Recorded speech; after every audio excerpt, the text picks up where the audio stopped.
humanity's thrice greatest. Moon worship, in fact, extended all the way to the Western Hemisphere, where ancient ziggurat temples dedicated to the moon have been found in Mexico and Central America. In English, the second day of the week still derives its name from the Anglo-Saxon worship of the moon, Monday originally meaning moon day.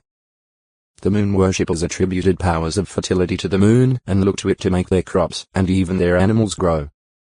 In Canaan, where the Israelites finally settled, the worship of the moon was carried on by the Canaanite tribes with the accompaniment of immoral rites and ceremonies.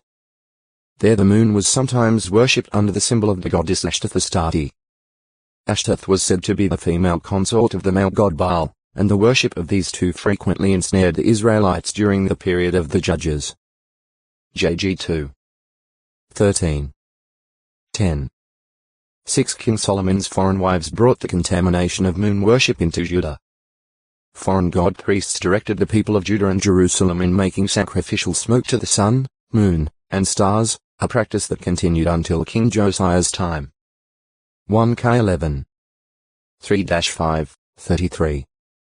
2 Kai 23. 5, 13, 14. When Jezebel, the daughter of the pagan king Ethbaal who ruled the Sidonians, married King Ahab of Israel, she also brought with her the worship of Baal and, apparently, of the moon goddess Ashtath. 1 Kai 16. 31. The Israelites again met up with moon worship during their exile in Babylon, where the times of the new moons were considered propitious by the Babylonian astrologers for making forecasts of the future. Isra 47. 12, 13. God's word should have served as a protection for the Israelites against such moon worship. It showed the moon to be simply a luminary and a convenient time indicator, devoid of personality. Ge 1. 14-18. At the time of their approach in Canaan, Jehovah specifically warned the nation of Israel that they should not worship heavenly creations as though they were representations of him. Anyone practicing such worship was to be stoned to death. De 4. 15-19. 17. 2-5. By his prophet Jeremiah, God later declared that the bones of deceased idolatrous inhabitants of Jerusalem, including kings, priests, and prophets, would be removed from their graves and become as manure upon the face of the ground. Curate. 1, 2. Some have tried to read into the text at Deuteronomy 33. 14 an evidence of pagan influence or a superstitious attitude toward the moon.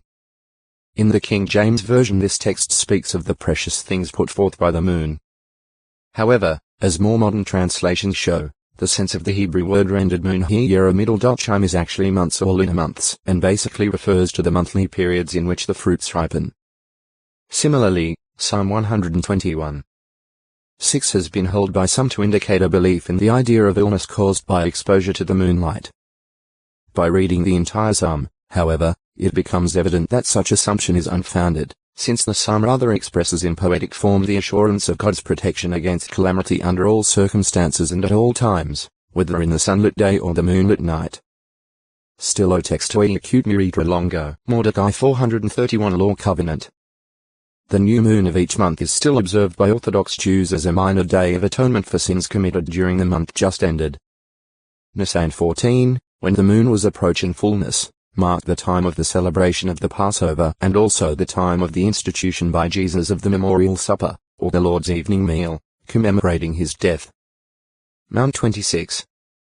2, 20, 26-30. 1 Co 11. 20-26. Despite the end of the Law Covenant, some of the Jewish Christians, as well as others, tended to hold to the practice of the celebration of the new moons as well as of the Sabbath days, and so they needed Paul's corrective counsel as found at Colossians 2. 16, 17 and Galatians 4.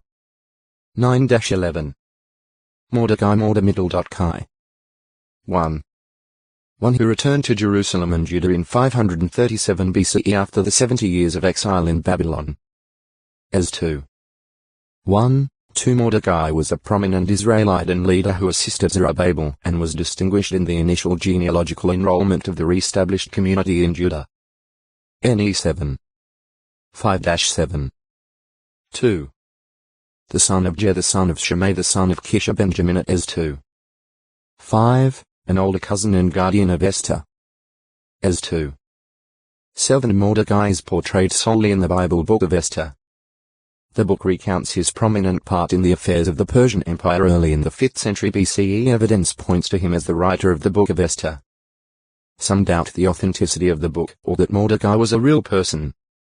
Their objection, that he would have had to have been at least 120 years old with a beautiful cousin 100 years younger, is based on the erroneous assumption that Esther 2. 5. 6 denotes that Mordecai went into Babylonian exile along with King Jeconiah. However, the Bible's purpose in this text is, not to recount Mordecai's history, but to give his lineage. Kish may have been Mordecai's great-grandfather, or even an earlier ancestor who was taken into exile. Another view, harmonious with biblical expression, is that Mordecai, though born in exile, was considered to have been taken into exile in 617 BCE, since he was in the loins of his ancestors, as yet unborn. Compare Heb 7. 9, 10. Loyal as servant to the king. In the account, Mordecai, although a Jewish exile, was a servant of the king. He heard that Queen Vashti had been deposed by King Ahasuerus of Persia and that all the beautiful young virgins throughout the empire were being brought together so that from among them a replacement might be found for the queenly office. Mordecai's cousin Esther, a girl pretty in form and beautiful in appearance, was introduced into the candidacy for queenship, but her Jewish background was not revealed. As 2. 7, 8 she was selected as queen. Mordecai continued in his duties, sitting in the king's gate, when information was brought to him that 2 of the court officials, Bigthan and Teresh, were plotting to lay hands on King Ahasuerus. He warned the king through Esther, and his act of loyalty was recorded in the book of the affairs of the days. As 2. 21-23. Refuses to bow to Haman. Subsequent to this, Haman the Agagite was made prime minister by Ahasuerus, who ordered that all in the king's gate prostrate themselves before Haman in his newly exalted position. Mordecai staunchly refused to do so and gave as a reason that he was a Jew. As 3. 1-4 The fact that Mordecai based his action on this reason proves that it had to do with his relationship, as a dedicated Jew, to his God Jehovah. He recognized that prostrating himself before Haman involved more than falling down to the earth for an exalted personage, as Israelites had done in the past, merely acknowledging such a once superior position as ruler. 2 Saw 14. 4. 18. 28. 1 Kai 1. 16 In Haman's case there was good reason why Mordecai did not bow. Haman was probably an Amalekite, and Jehovah had expressed himself as being at war with Amalek from generation to generation. Acts 17. 16. See Haman. O texto acute miritra longo, Mare 432 providentially directed, during a sleepless night, to the official book of records of the state. The king was thereby reminded of the fact that Mordecai had not been rewarded for his past service, that is, for uncovering the seditious plot of Bigthan and Teresh. At this the king desired to honor Mordecai grandly.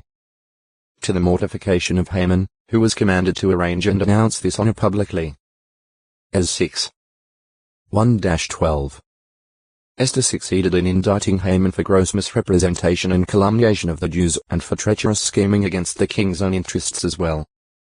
The enraged Ahasuerus ordered the death sentence for Haman, and the 22 high 73 feet stake Haman had erected for Mordecai was used to hang Haman's own body. As 7. 1-10. Mordecai now replaced Haman as prime minister and received the king's own signet ring for sealing state documents. Esther placed Mordecai over the house of Haman, which the king had turned over to her. Then Mordecai used the king's authorization to issue a counter-decree giving the Jews the legal right to defend themselves. To the Jews it was a light of deliverance and joy. Many in the Persian Empire aligned themselves with the Jews, and when Adar 13, the day for the laws to take force, arrived, the Jews were prepared. Officialdom stood behind them because of Mordecai's high position. In Shushan the fighting was extended for another day. More than 75,000 enemies of the Jews in the Persian Empire were destroyed, including the 10 sons of Haman. As 8. 1. 9. 18 With Esther's confirmation Mordecai commanded the annual celebration of the festival of the 14th and 15th days of Adar, the days of Purim, for rejoicing and banqueting and giving gifts to one another and to the poor. The Jews accepted and imposed the festival on their offspring and all those joining themselves to them. As second in the empire, Mordecai was respected by God's dedicated people the Jews and continued working for their welfare. As 9. 19-22, 27-32. 10. 2, 3. A man of faith. Mordecai was a man of faith like those spoken of by the Apostle Paul at Hebrews chapter 11, though not mentioned there by name. He displayed courage, decisiveness, integrity, and loyalty to God and his people, and he followed the principle later expressed by Jesus. Pay back, therefore, Caesar's things to Caesar, but God's things to God. Mount 22. 21 He and Esther were of the tribe of Benjamin, of whom the patriarch Jacob had prophesied. Benjamin will keep on tearing like a wolf. In the morning he will eat the animal seized and at evening he will divide spoil. G 49. 27 The activity of these Benjamites was in the evening of the nation of Israel, after their kings were no longer on the throne and they had come under Gentile domination. It is possible that Mordecai and Esther had the privilege of destroying the last of the hated Amalekites. Mordecai's interest in the welfare of his countrymen indicates that he had faith that from among the children of Israel would come the seed of Abraham to bless all families of the earth. G 12. 2. 22. 18. Moreh. 1. At least by Abraham's time the big trees of Moreh constituted a well-known landmark near Shechem and seemingly continued to be such for centuries afterward. G 12. 6. 11. 30.